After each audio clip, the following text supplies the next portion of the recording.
আসসালামু আলাইকুম, সবাইকে আমন্ত্রণ জানাচ্ছি চ্যানেল আই সংবাদে। এখনকার সংবাদ আয়োজন নিয়ে আপনাদের সাথে আছি আমি ফাবলিহা বুশরা।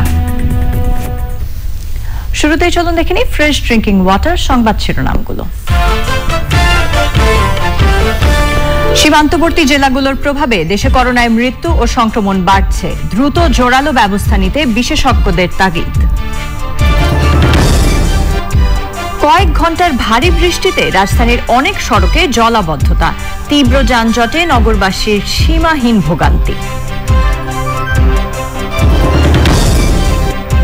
কলাবাগানে নিহত চিকিৎসকের মরদেহ ময়না তদন্ত শেষে পরিবারের কাছে হস্তান্তর, হত্যার ঘটনায় এখনো মামলা হয়নি। একাদশ জাতীয় সংসদের বাজেট অধিবেশন বসছে বুধবার, করোনা নেগেটিভ হলেই মিলবে প্রবেশের সুযোগ। জলবায়ু পরিবর্তন মোকাবেলায় বাজেটে বরাদ্দ বাড়ানোর পরামর্শ, জলাশয় ও বন সংরক্ষণ প্রকল্পে গুরুত্ব দেওয়ার তাগিদ। এবং বিজ্ঞান ভিত্তিক কৃষি উন্নয়নে অর্থনীতি এগিয়ে যাওয়ার আহ্বান, আন্তর্জাতিক গবেষকদের ধারণা কাজে লাগানোর পরামর্শ।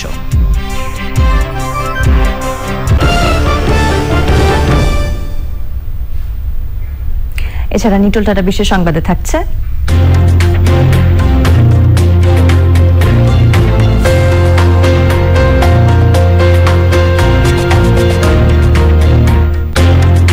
ইউক্রেনে সোভিয়েত যুগের মোজাইকের তৈরি শিল্পকর্মের খবর।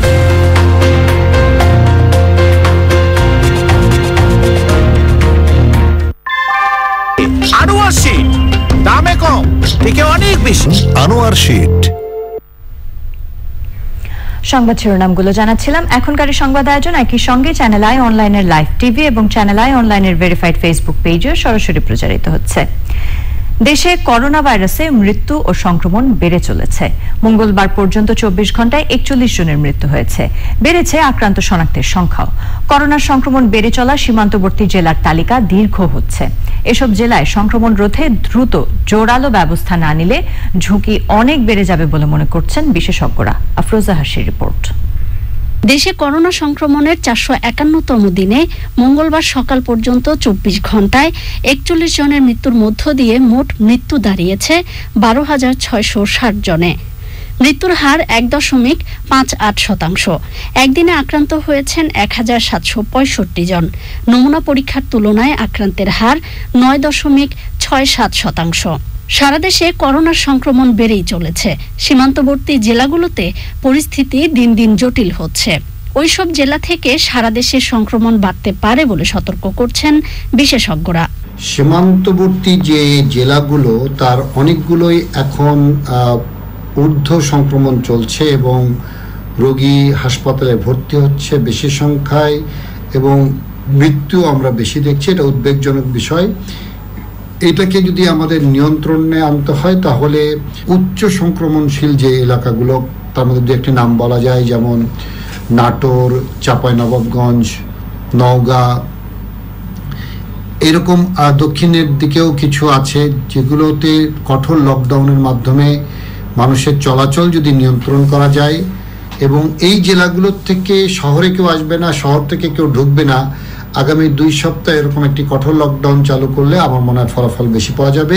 বিশেষজ্ঞরা বলছেন, চলমান বিধিনিষেধ ও লকডাউন পালনে প্রশাসনকে আরো তৎপর হতে হবে। যে মে মাসের শেষ সপ্তাহ থেকে শুরু হয়ে এই জুন মাসে আজকে প্রথম দিন, এটা কিন্তু একটু একটু করে বাড়ছে। কতটুকু বাড়বে, কোথায় যে ঠেকবে, এটা বলা এখন মুশকিল।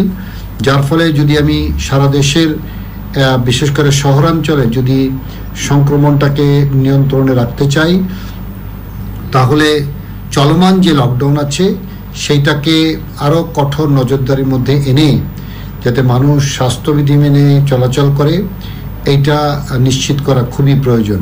জনগণকে আরো বেশি সচেতন হওয়া সহ স্বাস্থ্যবিধি মানার আহ্বান জানিয়েছেন স্বাস্থ্য বিশেষজ্ঞরা। আফরোজা হাসি, চ্যানেল আই, ঢাকা। করোনা সংক্রমণ বেড়ে যাওয়ায় সীমান্ত জেলার চাঁপাইনবাবগঞ্জে লকডাউন চলছে। রাজশাহীতে করোনা আক্রান্ত ও মৃত্যু হার বাড়ছে। সংক্রমণ নিয়ন্ত্রণে কক্সবাজারের 5টি রোহিঙ্গা ক্যাম্পে লকডাউন 6 জুন পর্যন্ত বাড়ানো হয়েছে। যশোরে 8 জনের দেহে করোনা ভাইরাসের ভারতীয় ধরন শনাক্ত হয়েছে। সুলতানা হিমুর রিপোর্ট। চাঁপাইনবাবগঞ্জে দ্বিতীয় দফার বিশেষ লকডাউনের প্রথম দিন চলছে। লকডাউন কার্যকরে মাঠে তৎপর জেলা প্রশাসন। জেলার সাথে দূরপাল্লা ও আন্তজেলা যানবাহন বন্ধ রয়েছে, মার্কেট ও দোকানপাটও বন্ধ। তবে স্বাস্থ্যবিধি মেনে চলছে আম বাজারজাতকরণ ও রপ্তানি কার্যক্রম। জেলায় 576 জন করোনা রোগী চিকিৎসাধীন রয়েছে। সেখানে এখন পর্যন্ত মোট 1837 জনের দেহে করোনা শনাক্ত হয়েছে। রাজশাহীতে ভারতীয় ভ্যারিয়েন্টের করোনা রোগীর সংখ্যা বাড়ার সাথে সাথে বাড়ছে আক্রান্ত ও মৃত্যুর হারও। রাজশাহী মেডিকেল কলেজ ও হাসপাতালের 2টি পিসিআর ল্যাবে 313 জনের নমুনা পরীক্ষায় 134 জনের দেহে করোনা শনাক্ত হয়েছে। সেখানে গত 24 ঘন্টায় করোনা ওয়ার্ডে আরও 7 জনের মৃত্যু হয়েছে। যারা আসছে তারা একটু দেরিতে আসছে আর কি, তাদের স্যাচুরেশন হয়তো কমে গেছে হয়তো আগের দিনে, তো ওইভাবে তো স্যাচুরেশন কমে গেলে কিন্তু শুরুতে ওইভাবে টের পায় না। যার ফলে দেখা যাচ্ছে যে অনেক সময় স্যাচুরেশন কম থাকার ফলে এবং অনেক দূর থেকে এই জায়গাতে আসার ফলে দেরিতে পৌঁছানোর কারণে মৃত্যুর হারটা এখানে আমার কাছে বেশি মনে হচ্ছে। করোনা ভাইরাসের সংক্রমণ নিয়ন্ত্রণ না আসায় কক্সবাজারের উখিয়া টেকনাফ উপজেলা ও 5টি রোহিঙ্গা ক্যাম্পে 6 জুন পর্যন্ত লকডাউন বাড়ানো হয়েছে। ক্যাম্পগুলোতে চিকিৎসা, খাদ্যপণ্য সরবরাহ ছাড়া সব কার্যক্রম বন্ধ রয়েছে। যশোরে 8 জনের দেহে করোনা ভাইরাসের ভারতীয় ধরন শনাক্ত হয়েছে, তবে তাদের কারো ভারত ভ্রমণের ইতিহাস নেই। আক্রান্তদের 7 জন পুরুষ ও 1 জন নারী। তাদের সবার বয়স 56 বছরের নিচে। Sultana Himu, channel I. ভারী বৃষ্টিতে রাজধানীর বেশিরভাগ সড়ক ডুবে গিয়ে দুর্ভোগে পড়েন অফিসগামী মানুষ। সৃষ্টি হয় তীব্র যানজট। আবহাওয়া অধিদপ্তর জানিয়েছে বজ্রপাত সহ ভারী থেকে মাঝারি বৃষ্টিপাত আরও 2 দিন চলতে পারে। দেশের সকল নদীবন্দরগুলোকে 1 নম্বর সতর্কতা সংকেত দেখিয়ে যেতে বলা হয়েছে। রোকসানা আমিনের রিপোর্ট।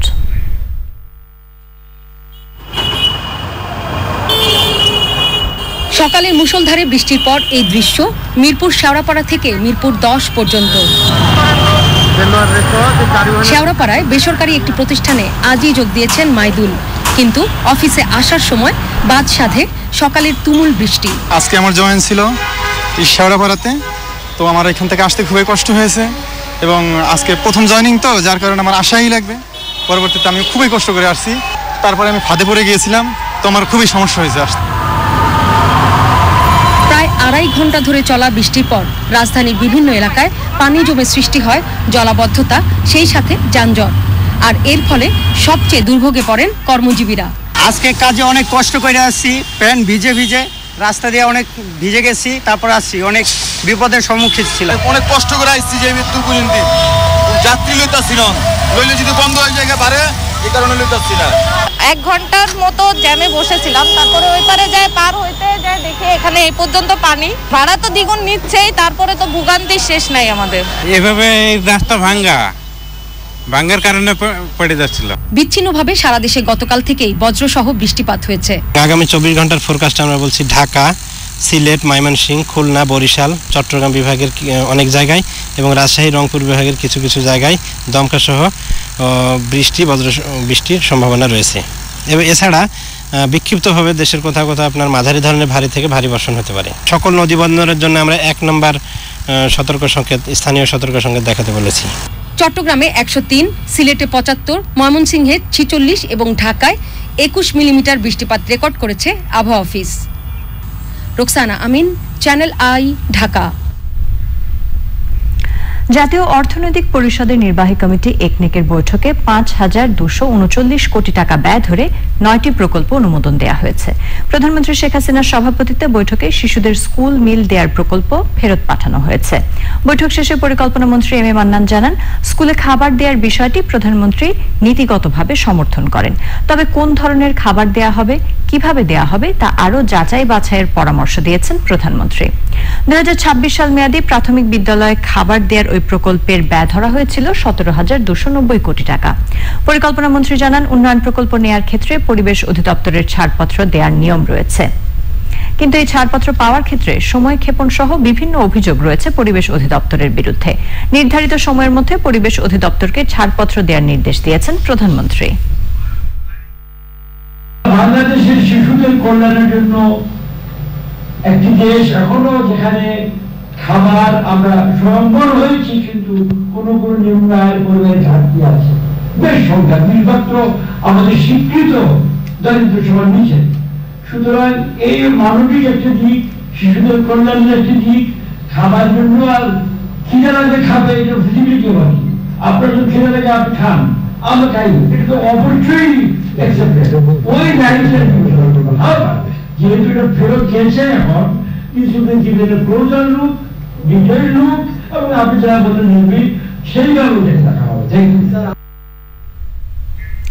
কলাবাগানের বাসায় নিহত নারী চিকিৎসকের মরদেহ ময়নাতদন্ত শেষে তার পরিবারের সদস্যদের কাছে হস্তান্তর করা হয়েছে।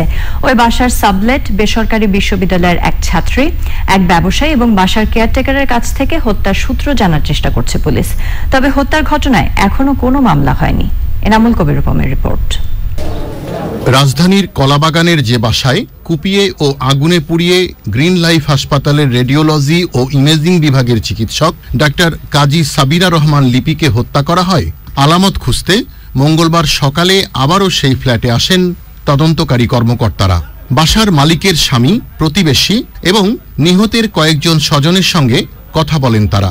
ওই ঘটনায় আটক বেসরকারি বিশ্ববিদ্যালয় ছাত্রী, মিরপুরের এক ব্যবসায়ী এবং অ্যাপার্টমেন্টের কেয়ারটেকারের কাছ থেকে পাওয়া তথ্যের সঙ্গে আলামতের মিল দেখার চেষ্টা করেন তারা। জড়িত থাকতে পারে আমরা সন্দেহ করছি, অথবা আশেপাশে কেউ এই বিষয় সম্পর্কে ধারণা পোষণ করতে পারেন। কথা বলে ওখান থেকে আমরা চেষ্টা করছি যে তথ্য জানবার যে এই বিষয়ের সাথে আসলে কেউ সম্পৃক্ত রয়েছেন কিনা।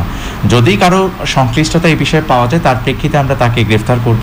আরও অন্য কারো যদি সংশ্লিষ্টতা থাকে তাদেরকে আমরা আইনের আওতায় আনব। নিহতের পরিবারের সদস্যদের সঙ্গে তার যোগাযোগের বিষয়েও খোঁজ নিচ্ছে পুলিশ। ভিকটিম যখন বাসা ভাড়া নিয়েছেন, তিনি তখন তার স্বামী বিদেশে থাকেন এরকম বলে অবহিত করেছিলেন বাড়িওয়ালাকে। তার হাজবেন্ডের বাসা শান্তিনগর হওয়ার পরেও উনি কেন ধানমন্ডি এলাকায় থাকছেন? মায়ের বাড়িও হচ্ছে ধানমন্ডিতে এবং তার যে সন্তানরা রয়েছে তাদের প্রাতিষ্ঠানিক শিক্ষা প্রতিষ্ঠানগুলো রয়েছে ওই একই এলাকায়। আর তিনি যেখানে কর্মরত ছিলেন সেই জায়গাটিও তার ওই ধানমন্ডি এলাকা থেকে খুব নিকটবর্তী। সড়ক দুর্ঘটনায় ব্যবসায়ী স্বামীর মৃত্যুর 2 বছর পর এক ব্যাংক কর্মকর্তাকে বিয়ে করেন ডাক্তার সাবেরা রহমান লিপি। 2 সংসারেই তার সন্তান রয়েছে। পুলিশ বলছে তার নিকটজনরা বাদী না হলে পুলিশ বাদী হয়ে মামলা করবে। Enamul Kabir Rupam, channel I, Dhaka. ভাষাঞ্চরে রোহিঙ্গাদের বিক্ষোভ অপ্রত্যাশিত তবে অবাস্তব নয় বলে মনে করেন পররাষ্ট্র সচিব। তিনি বলেন, কক্সবাজার ক্যাম্পের মতোই জীবন জীবিকা চায় রোহিঙ্গারা। জাতিসংঘের কাছে মিয়ানমারের টেকসই প্রত্যাবাসন ও জীবিকার দাবি তুলে ধরতেই তারা বিক্ষোভ করেছেন। পররাষ্ট্র সচিবের প্রত্যাশা, জাতিসংঘ তা আমলে নিয়ে দ্রুত ভাষাঞ্চরে কাজ শুরু করবে।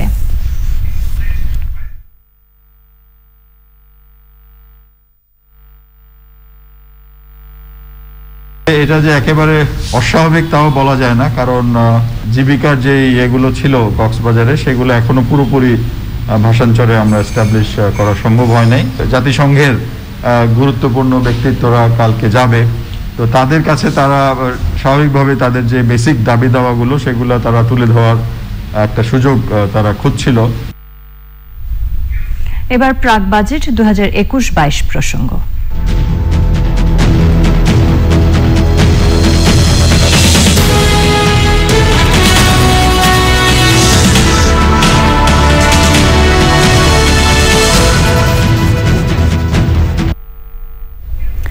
করোনা মহামারীর মধ্যেই বসছে একাদশ জাতীয় সংসদের 2021-22 অর্থ বছরের বাজেট অধিবেশন। তবে করোনা নেগেটিভ হলেই কেবল সংসদে প্রবেশ করতে পারবেন সংসদ সদস্য ও কর্মকর্তা কর্মচারীরা। জাতীয় সংসদের হুইপ ইকবালুর রহিম জানিয়েছেন, সামাজিক দূরত্ব মেনে আসন বিন্যাস করা হয়েছে। প্রতিদিন উপস্থিত থাকবেন 100 থেকে 125 জন সংসদ সদস্য। নীলাদ্রি শেখরের রিপোর্ট। বাজেট অধিবেশনকে ঘিরে প্রতি বছরই সাজ রব থাকে জাতীয় সংসদে, কিন্তু গত বছর থেকে করোনা মহামারীর ভয়াবহতায় ফিকে হয়েছে সে দৃশ্যপট। আগামী 2 জুন থেকে 2021-22 অর্থ বছরের বাজেট অধিবেশন বসবে, যা আওয়ামী লীগ সরকারের টানা 3 মেয়াদের 13th বাজেট। কিন্তু করোনা সংক্রমণের ঊর্ধ্বগতিতে চলছে লকডাউন। এই পরিস্থিতিতে শুরু হওয়া অধিবেশনে 2 জুন বাজেট পেশ এবং 30 জুন বাজেট পাশ করা হবে সংক্ষিপ্ত আলোচনা। আমাদের মাননীয় সংসদ সদস্যবৃন্দ এবং সংসদ সচিবালয়ের অত্যাবশ্যকীয় কর্মকর্তা কর্মচারীবৃন্দ সবাই করোনা পরীক্ষা করেই নেগেটিভ হলেই বাজেট অধিবেশনে সংসদ ভবনে প্রবেশ করতে পারবে এবং আমরা প্রতিদিন স্বাস্থ্যবিধি মানার কারণে সামাজিক দূরত্ব বজায় রেখে আসন পুনর্বিন্যাস করেছি। তো আমরা প্রতিদিন 120 জন মাননীয় সংসদ সদস্যকে আমন্ত্রণ জানাবো। অধিবেশন কতদিন চলবে তা কার্য উপদেষ্টা কমিটির বৈঠকে চূড়ান্ত হলেও করোনার কারণে সংক্ষেপ করা হবে। 3 তারিখে আমরা মূল বাজেটটা উত্থাপিত হবে এবং অর্থ বিল উত্থাপিত হবে। আমরা 6 এবং 7 তারিখে সম্পূরক বাজেটের উপর আলোচনা করব মাত্র 2 দিন এবং মূল বাজেটের উপর 6 দিন আলোচনার জন্য রেখেছি এবং আমরা আশা করছি যে জুলাইয়ের ফার্স্ট উইকে 3 তারিখের মধ্যে আমরা বাজেট অধিবেশনটা শেষ করব এবং 30শে জুন আমাদের বাজেট পাস হবে। অধিবেশন চলার সময় সংসদ সচিবালয়ের কর্মকর্তা কর্মচারীদের উপস্থিতিও সীমিত থাকবে। গণমাধ্যম কর্মীদের প্রবেশাধিকার থাকবে না। Niladri Shekhar, channel I, Dhaka. আবারও জীবন এবং জীবিকা বাঁচানোর বাজেট দিতে হচ্ছে অর্থমন্ত্রী আহম মুস্তফা কামালকে। মন্ত্রী জানিয়েছেন, করোনাকালে কাজ হারিয়ে আয় কমে গেছে এমন জনগোষ্ঠীর খেয়ে পড়ে বাঁচার ব্যবস্থা এবং স্বাস্থ্য খাতকে ঢেলে সাজানোয় মনোযোগ থাকবে তার। পরিকল্পনা মন্ত্রী এম এ মান্নান বলেছেন, সরকারের মূল লক্ষ্য মানুষের মাঝে আস্থা ধরে রাখা। সাবেক অর্থমন্ত্রী আবুল মাল আব্দুল মুহিত প্রধানমন্ত্রীর দূরদর্শী নেতৃত্বে সামাজিক নিরাপত্তা বেষ্টনীতে বিনিয়োগ বাড়ানোর পরামর্শ দিয়েছেন। রিজভিনা বাজার রিপোর্ট। 51তম বাজেট পেশের সব কাজ প্রায় গুছিয়ে ফেলেছেন অর্থমন্ত্রী। এরই মধ্যে উন্নয়ন বাজেট অনুমোদিত হয়েছে জাতীয় অর্থনৈতিক পরিষদ এনইসি সভায়। 2021-22 অর্থবছরের জন্য বার্ষিক উন্নয়ন কর্মসূচি এডিপির আকার চূড়ান্ত হয়েছে 2,25,324 কোটি টাকা। অবশ্য স্বায়ত্তশাসিত প্রতিষ্ঠান এবং বিভিন্ন কর্পোরেশনের বিনিয়োগ 11,500 কোটি টাকা ধরলে এডিপি 2,36,793 কোটি টাকা। যদিও চলতি অর্থবছরে 10 মাসে এডিপি বাস্তবায়ন 50% আশেপাশে। গবেষণা সংস্থাগুলো বলছে, নতুন করে কমপক্ষে 1.5 থেকে 2.5 কোটি মানুষ গরিব হয়েছেন। তারপরও মাথাপিছু আয় 2024 থেকে $163 বেড়ে দাঁড়িয়েছে $2,227 মার্কিন। বাজেটে আমরা কোভিড ঠেকাও, মৃত্যু কমাও, কোভিডের শুশ্রূষা সেবা পরিমাণ বাড়াও, মানুষের মধ্যে আস্থার মনোভাব আনো যে কোভিড তবে এমন না যে আমাদেরকে শেষ করে দিবে। এর মধ্যেও 2,227 $2,227 প্রায় 9 ভাগ গত বছরের একই সময়ের তুলনায় আয় বাড়লো মাথা পিছিয়ে। যে যে সেক্টরের মাধ্যমে আমরা এই অর্জনটা করতে পেরেছি এইগুলো এখন চিহ্নিত করতে হবে। কৃষিকে তেল পানি দেওয়া দরকার, মনোযোগ দেওয়া দরকার। সারা দেশে বিদ্যুৎ প্রায় সর্বত্র পৌঁছে গেছে, বিচ্ছিন্ন 2-1টা জনপদ ছাড়া। আয় যে 9% পরিবর্তন হল, আমার ধারণায় এইগুলার সরাসরি অবদান আছে। তৃতীয় পায়া গ্রামে ইউজ করে বসার জন্য তৃতীয় পা হলো আমাদের রিমিটেন্স, কাঁচা টাকা। সাম্প্রতিক বছরগুলোর মধ্যে সবচেয়ে বড় ঘাটতির বাজেট দিতে যাচ্ছেন অর্থমন্ত্রী। উদ্দেশ্য, ধার দেনা করে হলেও মানুষের হাতে টাকা পৌঁছানো। বাজেটটি এক কথাই বলছি, আমাদের যত পিছিয়ে পড়া মানুষ, প্রান্তিক জনগোষ্ঠী, তাদেরকে দেখা এবং তাদেরকে আমাদের সাথে রাখা, তাদেরকে সাথে রেখেই আমরা এগিয়ে যেতে চাই। কথা আছে না, if you want to raise you lift somebody. আমাকে কাউকে লিফট করতে হবে, নিজে রাইজ করতে হবে। আমরা এটা বিশ্বাস করি এবং সেইভাবে কাজটি করছি।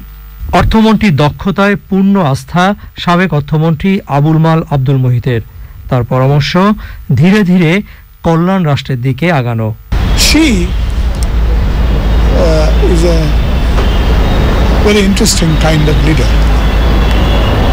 আমি তাকে অনেক সময় অনেক কিছুতে অপোজ করেছি। She tolerated me. Asked me why. When I explained, ঠিক আছে আপনি চলেন, আমি কিন্তু আমার লক্ষ্যমাত্রা I am not changing it. It was an understanding. এই অবস্থায় তিনি আমাকে যে পারফর্ম করতে দিলেন for 10 years in a row, এটা আমার ভাগ্য এবং I could give dedicated service to her in this period. So it must be admitted যে Mustafa Kamal, Lotus Kamal is an efficient person, you know. এটা private সেক্টরের মানুষ, well, he has done well for himself, he has done also well for the country. স্বাধীনতার সুবর্ণ জয়ন্তীর বছরে ৩রা June জাতীয় সংসদে আগামী অর্থ বছরের বাজেট পেশ হবে। রিজভিনা ওয়াজ, চ্যানেল আই, ঢাকা। টেকসই উন্নয়ন লক্ষ্যমাত্রা অর্জনে পরিবেশ রক্ষা ও জলবায়ু পরিবর্তন মোকাবেলায় আগামী বাজেটে বরাদ্দ বাড়ানোর পরামর্শ দিয়েছেন বিশেষজ্ঞরা। নতুন বাজেটে চলতি অর্থ বছরের বাজেট মূল্যায়নের পরামর্শ প্রতিফলনের পাশাপাশি নদী, জলাশয়, বন ও বন্যপ্রাণী সংরক্ষণ প্রকল্পে বরাদ্দ বাড়ানোর তাগিদ দিয়েছেন তারা। শমিক আহমেদের রিপোর্ট। 2021-22 অর্থবছরের আসন্ন বাজেটে পরিবেশ, বন ও জলবায়ু পরিবর্তন মন্ত্রণালয়ের জন্য 1222 কোটি টাকা বরাদ্দের প্রস্তাব করা হয়েছে। আর উন্নয়ন খাতে বরাদ্দ রাখা হয়েছে 541 কোটি টাকা। চলতি 2020-21 অর্থ বছরে উন্নয়ন খাতে বরাদ্দ ছিল 413 কোটি টাকা। 2019-20 অর্থ বছরে ছিল 601 কোটি, আর 18-19-এ ছিল 481 কোটি টাকা। এপ্রিল 2021 পর্যন্ত উন্নয়ন খাতে ব্যয় হয়েছে 235 কোটি টাকা, যা মোট বরাদ্দের মাত্র 56%। গত 2 অর্থবছরেই সচিবালয় প্রশাসন ও জলবায়ু পরিবর্তন ট্রাস্টের জন্য 300 কোটি টাকা করে রাখা হয়। যদিও উন্নয়ন খাতেও সচিবালয় প্রশাসনের জন্য আলাদা বরাদ্দ ছিল। বিশেষজ্ঞরা বলছেন, জাতিসংঘের টেকসই উন্নয়ন লক্ষ্যমাত্রার 169টি গোলের মধ্যে 93টি পরিবেশ সংক্রান্ত। এদের বাস্তবায়নে বরাদ্দ বাড়ানোর পরামর্শ তাদের। জলবায়ু পরিবর্তন মোকাবেলায় কত টাকা খরচ করছে, যে টাকাটা আসলে পরিবেশ মন্ত্রণালয়ের দখলেও যেতে পারত। অর্থাৎ আমরা পরিবেশের জন্যে সব মন্ত্রণালয় কাজ করতে হবে। বাজেট হচ্ছে আগামী বছরের আয় ব্যয়ের হিসাব, কিন্তু একই সাথে গত বছরের পারফরমেন্সটাও ইভ্যালুয়েট করা উচিত। নীতিমালা কি হবে, পরিবেশ রক্ষায় অ্যাপ্রোচ কি হবে, দারিদ্র বিমোচনের অ্যাপ্রোচ কি হবে, খাদ্য নিরাপত্তার অ্যাপ্রোচ কি হবে, এবং বিগত বছরে কাজ কতটা ভালো হয়েছে তারও খতিয়ান দিতে হবে। যদিও এখন করোনা অতিমারির সময়, এখানে জনস্বাস্থ্য অবশ্যই গুরুত্ব পাবে, কিন্তু পরিবেশের গুরুত্ব যেন কোনোভাবেই যেন না কমে। আমাদের যে সাস্টেনেবল ডেভেলপমেন্ট গোল আছে, সেটির অর্জনের জন্য কিন্তু আমাদের বরাদ্দটি দরকার। সেই অনুযায়ী আমাদের কি বাজেট বরাদ্দ হচ্ছে, এটি আমাদের অ্যানালাইসিস করা দরকার। এই বাজেট বরাদ্দ শুধুমাত্র পরিবেশ মন্ত্রণালয় না, অন্যান্য মন্ত্রণালয় যেখানে এই ইন্ডিকেটরগুলো, এই টার্গেটগুলো নিয়ে কাজ করা হয়, সেখানেও এই সমপরিমাণ বরাদ্দ থাকা উচিত। কোর এনভায়রনমেন্ট বলতে আমরা বুঝি জীব বৈচিত্র্য, ইকোসিস্টেম রেস্টোরেশন, সংরক্ষণের জন্য খুব একটা বড় পরিমাণ বরাদ্দ অবশ্যই থাকা দরকার। দেশের ধারাবাহিক উন্নয়নে পরিবেশ, বন ও জলবায়ু পরিবর্তন মন্ত্রণালয়ের বাজেটে প্রতিফলন না হওয়ায় হতাশা রয়েছে পরিবেশ নিয়ে কাজ করা সংগঠনগুলোর। আমরা আসলে পরিবেশ প্রকৃতির ব্যাপারটা বাজেটে তেমনভাবে কিন্তু আমরা জোর দিচ্ছি না, যেটা আমার মনে হয় এটা আমাদের জন্য, আমাদের দেশের জন্য যেটা খুব প্রয়োজন। উন্নয়নের কারণে কিন্তু আমরা পরিবেশ প্রকৃতির ক্ষতি করে ফেলছি। এখন পরিবেশ বান্ধব উন্নয়ন যদি না হয়, তাহলে কিন্তু এই ক্ষতির পরিমাণ আরও বাড়বে। যখনই উন্নয়ন করব, উন্নয়নের পাশাপাশি কিন্তু আমাদের কিন্তু পরিবেশ প্রকৃতিকে ভালো রাখার জন্য কিন্তু বাজেটটাও কিন্তু তেমনই হওয়া উচিত, যাতে আমাদের একটা সহনীয় পরিবেশ প্রকৃতিকে সংরক্ষণ করে যেন এই উন্নয়ন হয়। এখানে কিন্তু অন্যান্য মন্ত্রণালয় নানা রকম কর্মকাণ্ড করছে, তাহলে তাদেরও কিন্তু বাজেট থাকা উচিত। পরিবেশ প্রকৃতিকে ভালো রাখতে হলে যারা যে উন্নয়ন কাজ করছে, সেই উন্নয়ন কাজ যেন সাংঘর্ষিক না হয় পরিবেশ প্রকৃতির সাথে, সেই দায়িত্বটা কিন্তু সরকারের মনে রাখতে হবে। ষড়ঋতু দেশের প্রকৃতি বিবেচনায় বাজেট পেশ মে মাসে এগিয়ে আনার পরামর্শ দিয়েছেন বিশেষজ্ঞরা। Shoumik Ahmed, channel I, Dhaka. বিজ্ঞান ভিত্তিক কৃষিকে কাজে লাগাতে পারলে যে কোনো সংকটে অর্থনীতিকে এগিয়ে নেওয়া সম্ভব বলে মনে করেন কৃষি অর্থনীতিবিদরা। করোনাকালে কৃষি, খাদ্য নিরাপত্তা ও জলবায়ু পরিবর্তন ইস্যুতে বাংলাদেশ কৃষি বিশ্ববিদ্যালয়ের আয়োজনে 15টি ওয়েবিনার নিবন্ধের সারসংক্ষেপ প্রকাশনা অনুষ্ঠানে আলোচনা করেন গবেষকরা। বিশ্ববিদ্যালয়ের শিক্ষক, শিক্ষার্থী ও বিভিন্ন দেশের গবেষকরা এসব ওয়েবিনারে অংশ নেন। লায়লা নসিনের রিপোর্ট। করোনা করোনা মহামারীতে দেশের সব শিক্ষা প্রতিষ্ঠান যখন বন্ধ, তখন শিক্ষার্থী, শিক্ষক ও দেশি বিদেশি গবেষকদের সমন্বয়ে কৃষি অর্থনীতি ভিত্তিক কমপক্ষে 15টি ওয়েবিনার করেছে বাংলাদেশ কৃষি বিশ্ববিদ্যালয়ের কৃষি অর্থনীতি বিভাগ। করোনাকালে কৃষি, খাদ্য নিরাপত্তা ও জলবায়ু পরিবর্তন বিষয়ে এসব ওয়েবিনারের প্রেজেন্টেশনের সারসংক্ষেপ নিয়ে অনলাইনে এই প্রকাশনা অনুষ্ঠান। কৃষি অর্থনীতি ও খাদ্য নিরাপত্তা নিয়ে ওয়েবিনারগুলোর প্রশংসা করেন দেশ বিদেশের গবেষক ও বিশ্ববিদ্যালয়ের শিক্ষক শিক্ষার্থীরা। It was a major helper to maintaining this interest in choice of technique, policy issues around mechanization in rural areas. I think it was a very good example how this can be done, and we have heard from your graduate students. This type of diversity, which covers more or less all the sectors of agricultural economics and how this rural Bangladesh is going to deal with this knowledge. করোনাকালে কৃষি খাতে যে challenge এসেছে তার বিভিন্ন দিক উঠে এসেছে ওয়েবিনারগুলোতে। আগামীতেও এ ধরনের উদ্যোগ চালিয়ে নেওয়ার প্রত্যয়ের কথা জানান আয়োজনের মূল উদ্যোক্তা বাংলাদেশ কৃষি বিশ্ববিদ্যালয়ের এমিরেটাস অধ্যাপক doctor M A Sattar Mondal. COVID might restrict or limit the speed, but not the depth of understanding or conceptual frame of that reality. I myself am using these key informant that I established all over the country through my different research and village studies. I'm still continuing. কৃষি উন্নয়নে আন্তর্জাতিক গবেষকদের ধারণাকে কাজে লাগিয়ে শিক্ষার্থীরা কৃষি উদ্ভাবনে গুরুত্বপূর্ণ ভূমিকা রাখবে বলেও মনে করেন অংশগ্রহণকারীরা। হেলেন ঔসিন, চ্যানেল আই, ঢাকা। সংবাদের এই পর্যায়ে সময় হয়ে গেল অশোক লেল্যান্ড, ইফাদ অটোস বিরতির পর জানিয়ে ফিরব। ভারতে করোনা পরিস্থিতির উন্নতি অব্যাহত। মহারাষ্ট্রে 3 মাসের মধ্যে সর্বনিম্ন আক্রান্ত শনাক্ত ও মুম্বাই, রাজস্থানে বিধিনিষেধ শিথিল। বিরতির পর আবারও আমন্ত্রণ চ্যানেল আই সংবাদে। রাজধানীর মহাখালীতে অটোরিকশা চালক ময়না মিয়াকে হত্যা করার কথা পুলিশের কাছে স্বীকার করেছেন তার প্রথম স্ত্রী ফাতেমা বেগম। ব্রিফিংয়ে ডিবির যুগ্ম কমিশনার হারুনুর রশিদ জানিয়েছেন, ওই ঘটনায় আর কেউ জড়িত আছে কিনা জানতে তাকে 5 দিনের রিমান্ডে নেওয়া হয়েছে। দ্বিতীয় স্ত্রী নাসরিনের দায়ের করা হত্যা মামলায় তাকে গ্রেফতার দেখানো হয়েছে।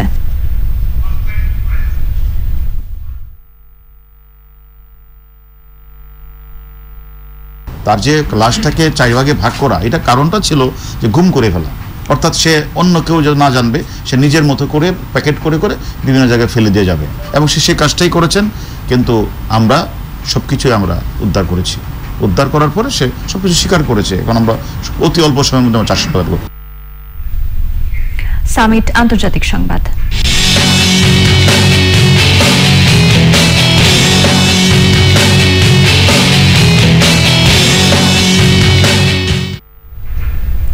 ভারতে করোনা পরিস্থিতির উন্নতি হচ্ছে। একদিনে আক্রান্তের সংখ্যা ছিল 53 দিনের মধ্যে সর্বনিম্ন 1,27,510।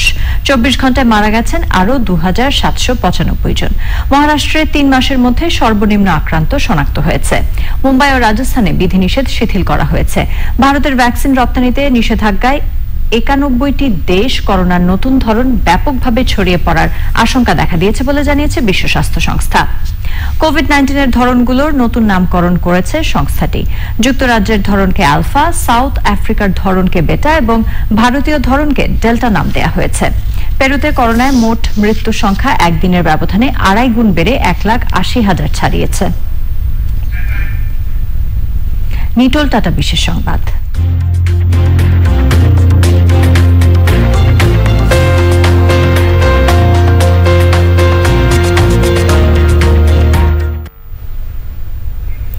ইউক্রেনের বিভিন্ন আঞ্চলিক কেন্দ্র, বড় ভবন, এমনকি বাস স্টপগুলোতেও সোভিয়েত যুগের মোজাইকের শিল্পকর্ম দেখা যায়। এগুলো বেশিরভাগ সময় সোভিয়েত প্রচারের মাধ্যম হিসেবে ব্যবহার হতো। সোভিয়েত ইউনিয়নের শেষের বছরগুলোতে এসব বেশ উপেক্ষিত ছিল। তবে ইউক্রেনের বর্তমান শিল্প ইতিহাসবিদ এবং নাগরিকরা দেশের ইতিহাসে সোভিয়েত শিল্পের ভূমিকা উপলব্ধি করে তা সংরক্ষণের চেষ্টা করছেন। 1960-এর দশকে সোভিয়েত ইউনিয়ন ইউক্রেনে মোজাইক প্রদর্শন শুরু করে।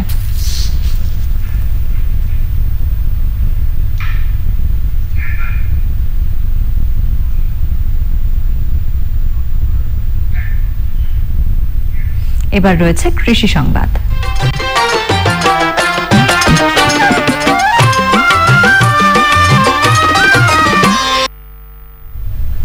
সিরাজগঞ্জে এবার বোরো ফলন ভালো হয়েছে। বাজারে ধানের দামও কৃষকের অনুকূলে। আবাদি জমি এবার কিছুটা কমলেও চাল উৎপাদনের লক্ষ্যমাত্রা পূরণ নিয়ে আশাবাদী কৃষি বিভাগ। সিরাজগঞ্জ থেকে ফেরদৌস রবিনের পাঠানো তথ্য ভিডিওতে সাদিয়া ওমরের রিপোর্ট। সিরাজগঞ্জ জেলার 9 উপজেলায় সিংহভাগ জামর ধান কাটা শেষ হয়েছে। জেলায় এবার 1,41,040 হেক্টর জমিতে বোরো আবাদের লক্ষ্যমাত্রা ধরা হলেও আবাদ হয়েছে 345 হেক্টর কম। তবে কাঙ্ক্ষিত ফলন আশা করছেন কৃষক। 6,000 টাকা মতো বিঘা প্রতি আমাদের খরচ এবার পোষায় গেছে, যেহেতু আমরা সরকারের থেকে বীজ, সার, কীটনাশক ওষুধ এগুলা ফ্রি পাইছি, যার জন্য আমাদের খরচ কম এবং ফলন গত বছর এবার খুব ভালো হবে। কৃষি অফিসার পরামর্শের কারণে এবার ফসল এবারে ভালো হয়েছে। 30-28 ছিলাম, দুটোই ফলন এবার ভালো পাইছি। এবছর জেলায় ব্রি 28, 29 ও 58 জাতের পাশাপাশি কাটারি ভোগ ও হাইব্রিড জাতের আবাদ হয়েছে বেশি। এখন পর্যন্ত ধানের বাজার কৃষকের অনুকূলে। বর্তমানে এই যে খরচ, সেই খরচ অনুযায়ী এই সরকার যে ধানের মূল্য দিতেছে সেটা আমাদের জন্য ভালো হয়েছে, ভালো আছে। আর এটা থাকলে পরে আমাদের জন্য ভালো হবে। পোকামাকড়ে আমরা কিছু পাই নাই এবং আল্লাহর রহমতে যে সমস্ত ধান হয়েছে সম্পূর্ণ ইনশাল্লাহ ভালো ফলন দিয়েছে। যার ধানের চিটা কম হয়েছে। আবাদ কম হলেও 5,96,655 মেট্রিক টন চাল উৎপাদনের লক্ষ্যমাত্রা পূরণ হবে আশা কৃষি বিভাগের। সার্বিকভাবে ফলন ভালোই হবে বলে আমরা আশা করতেছি। আমাদের টার্গেট আছে এবছর 5,95,000 মেট্রিক টন চাল আর কি এখানে উৎপাদিত হবে আমাদের জেলাতে। আমরা আশা করি যে আমাদের টার্গেট অর্জিত হবে। 10 লাখ মেট্রিক টন প্রায় টার্গেট আছে। তো এই টার্গেট আমার প্র্যাকটিক্যালি কতটুকু হচ্ছে সেটা আমরা নমুনা শস্য কর্তনের মাধ্যমে পরিসংখ্যান যে অফিস আছে ওনাদের সঙ্গে সমন্বয় করে আমরা নির্ধারণ করি। Sadia Omar, channel I. এবার রয়েছে প্রকৃতি সংবাদ।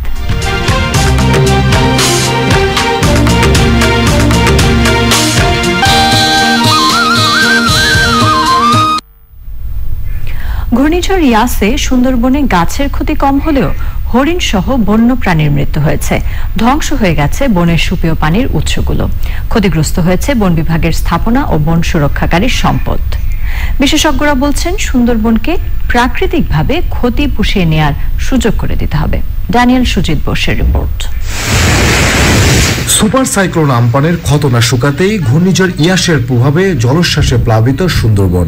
6 ফুট উচ্চতার পানিতে ভেসে গেছে অন্তত 50টি মিঠা পানির পুকুর।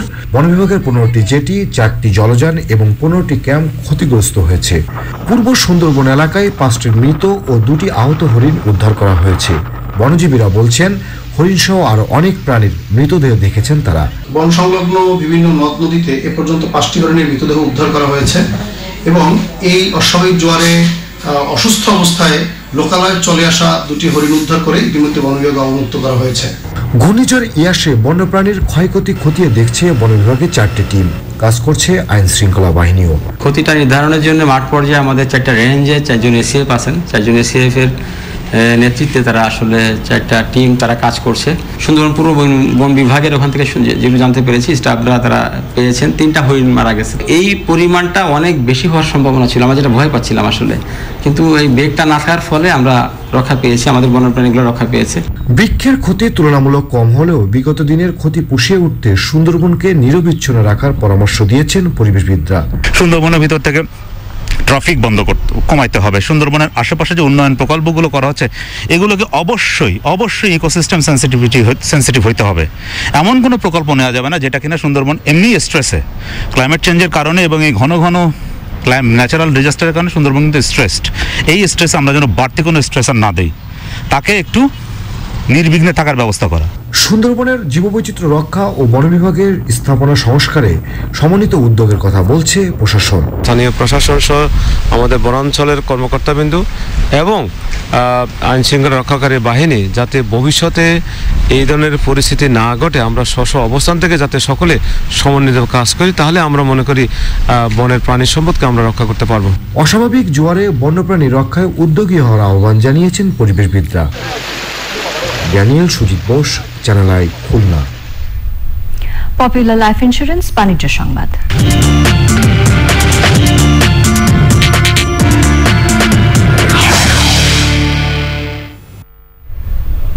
সামিট মেঘনাঘাট 2 গ্যাস প্ল্যান্টের ফাউন্ডেশনে প্রথম জিইর 9HA গ্যাস টারবাইন স্থাপনা শুরু করেছে সামিট এবং জিই। 2022 সালে গ্যাস টারবাইনটি চালু হলে সামিট মেঘনাঘাট 2 পাওয়ার কোম্পানিটি দেশের সবচেয়ে বড় কম্বাইন্ড সাইকেল বিদ্যুৎ কেন্দ্র হবে বলে জানিয়েছেন সামিট গ্রুপের চেয়ারম্যান মোহাম্মদ আজিজ খান। তিনি জানান, এই বিদ্যুৎ কেন্দ্র 7 লাখ গৃহস্থালির বিদ্যুতের প্রয়োজন মেটাতে পারবে।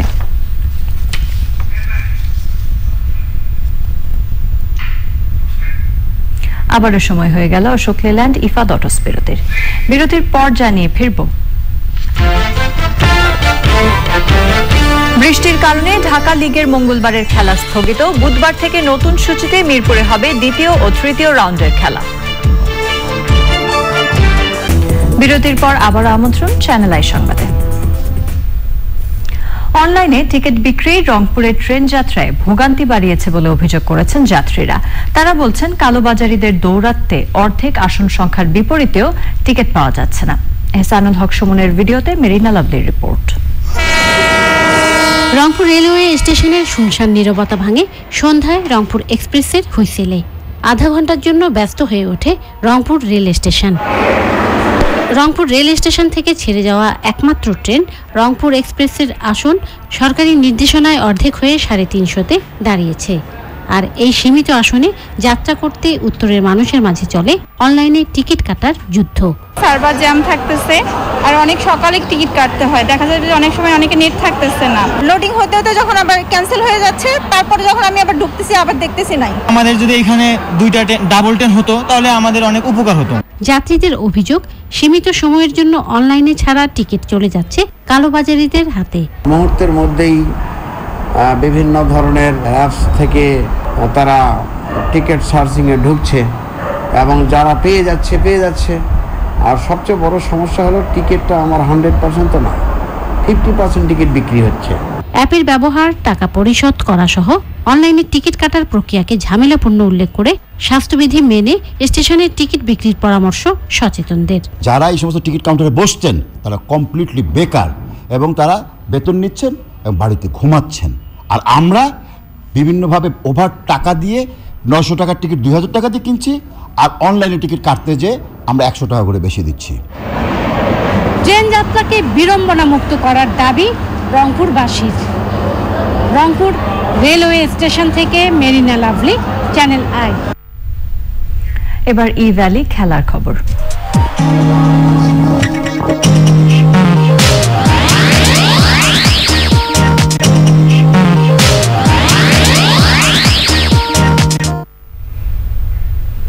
বৃষ্টির কারণে ঢাকা প্রিমিয়ার ডিভিশন ক্রিকেট লিগের আজকের 6 খেলা স্থগিত হয়েছে। নতুন সূচিতে আগামীকাল থেকে আবারও খেলা শুরু করার কথা জানিয়েছে লিগের আয়োজক cricket committee of Dhaka metropolis CCDM. দ্বিতীয় রাউন্ডের আজকের 6টি ম্যাচ বুধবার ও বৃহস্পতিবার মিরপুরের শেরে বাংলা ক্রিকেট স্টেডিয়ামে অনুষ্ঠিত হবে। বুধবার থেকে টানা 4 দিন মিরপুরে 3টি করে ম্যাচ অনুষ্ঠিত হবে। সকাল 9টা, দুপুর 1:30 ও সন্ধ্যা 6টায় ম্যাচ 3টি শুরু হবে। অতিরিক্ত বৃষ্টিতে বিকেএসপির মাঠগুলো ডুবে যাওয়ায় আপাতত সেখানে খেলা হচ্ছে না। আবহাওয়া স্বাভাবিক হওয়ার পর আবারও বিকেএসপিতে ম্যাচ অনুষ্ঠিত হবে। এর আগে প্রথম রাউন্ডের 6 ম্যাচের 2টি ম্যাচ বৃষ্টিতে পরিত্যক্ত হয়েছিল।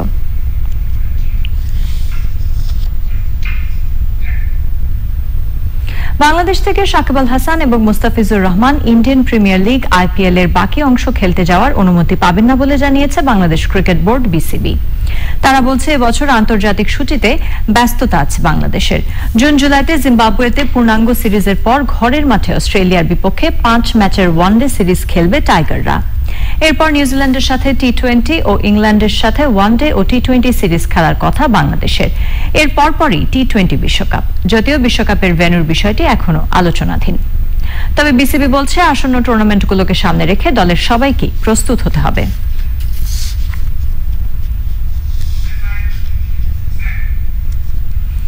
ম্যানচেস্টার সিটি থেকে 5 বছরের চুক্তিতে বার্সেলোনায় ফিরলেন তরুণ ডিফেন্ডার এরিক গার্সিয়া। 20 বছর বয়সী এই ফুটবলারের সঙ্গে সমঝোতায় পৌঁছানোর বিষয়টি জানিয়েছে ক্লাব কর্তৃপক্ষ। সিটির সঙ্গে চুক্তির মেয়াদ শেষে আগামী 1 জুলাই ফ্রি ট্রান্সফারে আনুষ্ঠানিকভাবে ক্যাম্প নুতে যোগ দেবেন তিনি। এই স্প্যানিশ ডিফেন্ডারের সঙ্গে কাতালান ক্লাবটির চুক্তির মেয়াদ 2025-26 মৌসুম পর্যন্ত। 2008 সাল থেকে বার্সেলোনার একাডেমিতে বেড়ে ওঠা গার্সিয়া 2017 সালে যোগ দেন ম্যান সিটিতে। নতুন মৌসুম শুরুর আগে ইংলিশ চ্যাম্পিয়ন ম্যান সিটি থেকে বার্সেলোনায় আসা দ্বিতীয় ফুটবলার গার্সিয়া। আগের দিন 2 বছরের চুক্তিতে সার্জিও আগুয়েরোকে দলে নিয়েছে স্প্যানিশ ক্লাবটি। দুজনকেই তারা দলে পেয়েছে ফ্রি ট্রান্সফারে। যুক্তরাষ্ট্রে প্রীতি ক্রিকেট টুর্নামেন্ট আয়োজন করেছে প্রবাসী বাংলাদেশিদের দুটি সংগঠন, বাংলাদেশ আমেরিকান পুলিশ অ্যাসোসিয়েশন বাপা এবং communication worker of America CW এর আয়োজনে জ্যামাইকার বেজলি, পন্ড পার্ক এবং বিচ 58-তে হবে সবগুলো ম্যাচ। নিউ ইয়র্ক থেকে রাশেদ আহমেদের পাঠানো তথ্য, ভিডিওতে ইলিয়াস কমলের রিপোর্ট। নিউ ইয়র্কে প্রবাসী বাংলাদেশিদের দুটি কার্যকর সংগঠন বাংলাদেশি আমেরিকান পুলিশ অ্যাসোসিয়েশন বাপা এবং communication worker of America CWA 1182 corona পরিস্থিতি কাটিয়ে নিউ ইয়র্কে প্রবাসী বাংলাদেশিদের বিনোদনের জন্য এই প্রীতি ক্রিকেট ম্যাচের আয়োজন। সংবাদ সম্মেলনের শুরুতেই কোভিড-19 আক্রান্ত হয়ে মারা যাওয়াদের প্রতি শ্রদ্ধা জানানো হয়। 12 দলের টুর্নামেন্টের উদ্বোধনী ম্যাচ হবে 13 জুন। খেলা চলবে 27 জুন পর্যন্ত। বৃষ্টির জন্য স্থগিত হওয়া খেলাগুলো হবে 28 জুন। টুর্নামেন্টের সফল আয়োজনে সবার সহযোগিতা চেয়েছেন আয়োজকরা। ইলিয়াস কমল, চ্যানেল আই। আয়োজনের শেষ পর্যায়ে আমরা, তবে যাবার আগে ফ্রেশ ড্রিঙ্কিং ওয়াটার সংবাদ শিরোনামগুলো জানিয়ে দিচ্ছি আরো একবার। সীমান্তবর্তী জেলাগুলোর প্রভাবে দেশে করোনায় মৃত্যু ও সংক্রমণ বাড়ছে। দ্রুত জোরালো ব্যবস্থা নিতে বিশেষজ্ঞদের তাগিদ। কয়েক ঘন্টার ভারী বৃষ্টিতে রাজধানীর অনেক সড়কে জলাবদ্ধতা, তীব্র যানজটে নগরবাসীর সীমাহীন ভোগান্তি।